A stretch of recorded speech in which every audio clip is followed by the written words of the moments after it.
அஸ்ஸலாமு அலைக்கும் ஃப்ரெண்ட்ஸ். இன்றைக்கி வீடியோவில் ஒரு டீ டைம் ஸ்நாக்ஸ் ரெசிபி எப்படி செய்யலான்னு பார்க்கலாமா. இப்போ அதுக்கு ஒரு மிக்ஸி ஜாரில் 1 கப்பு நெய்ஸ் ரவா நான் எடுத்துக்க போகிறேங்க. இதை நல்லா ஒரு 2-3 பல்ஸ் விட்டு நல்லா மாவு மாதிரி அரைச்சி எடுத்துகிட்டு வந்துருங்க. பாருங்கள், இந்த மாதிரி அரைச்சிட்டு செய்யும்போது நல்லாயிருக்கும் நமக்கு டேஸ்ட்டு. அதோடையே ஒரு 2 ஸ்பூன் அளவுக்கு இருக்கும் அரிசி மாவு, ஒரு 1/2 கப்பு புளிச்ச இட்லி மாவு சேர்த்துருக்கேன். ஒரு 3/4 கப்பு அளவுக்கு இருக்குங்க தயிர் சேர்த்துட்டு, 1 கப்பு ஃபுல்லாக வெங்காயம், ஒரு பச்சை மிளகாய், மல்லி, கருவேப்பிலை, உப்பு சேர்த்து நல்லா மிக்ஸ் பண்ணி விட்டுருங்க. உங்களுக்கு சரியான கன்சிஸ்டன்சிக்கு இருந்தால் விட்டுருங்க, இல்லாட்டி ஒரு 2 ஸ்பூன் நம்ம தண்ணி சேர்த்து இந்த மாதிரி ஒரு லூஸான கன்சிஸ்டன்சிக்கு மிக்ஸ் பண்ணிவிட்டு ஒரு 10 நிமிஷம் ஊற வச்சுட்டு, அதுக்கப்புறம் எண்ணெயை நல்லா ஹீட் பண்ணிவிட்டு நீங்கள் கொஞ்சம் கொஞ்சமாக எடுத்து அந்த எண்ணெயில் போட்டு மீடியம் ஃப்ளேமில் வச்சு எடுத்துருங்களேன். அவ்வளோ அருமையான டேஸ்ட்டில் இருக்குங்க. வீட்டில் இருக்க பொருளை வச்சே நம்ம சிம்பிளாக ரெடி பண்ணிடலாம்.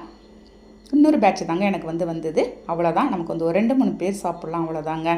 இதே செகண்ட் பேட்சும் நான் எடுத்துகிட்டேன். இன்றைக்கி ஒரு மசால் டீயோடு இந்த ஸ்நாக்ஸ் ரெசிபி நாங்கள் சாப்பிட போகிறோம்.